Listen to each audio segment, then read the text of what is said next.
রাত গভীর, সব যেন শান্ত নীরবতার চাদরে মোড়ানো। এক চোর চুপি চুপি একটি বাড়িতে ঢুকলো। সে দেখলো একজন বৃদ্ধা মহিলা সিজদায় পড়ে কাঁদছে। চোর তখন মনে মনে ভাবলো, বুড়ি তো এখন গভীর ঘুমে থাকার কথা, কিন্তু এটা এখানে কান্না করছে কেন?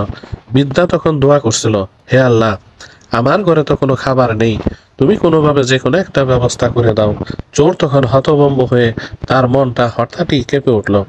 সে ভাবলো, আহারে, আমি তো এখানে চুরি করতে এসেছিলাম, অথচ এখানে তো কিছুই নেই। তার বিবেক জেগে উঠল। হঠাৎ সে তার নিজের পকেট থেকে টাকা বের করে বৃদ্ধা মহিলার সামনে রেখে দিল। সকাল হলে বৃদ্ধা টাকা দেখে অবাক হয়ে বলল, তুমি সত্যিই আমার দোয়া কবুল করেছ।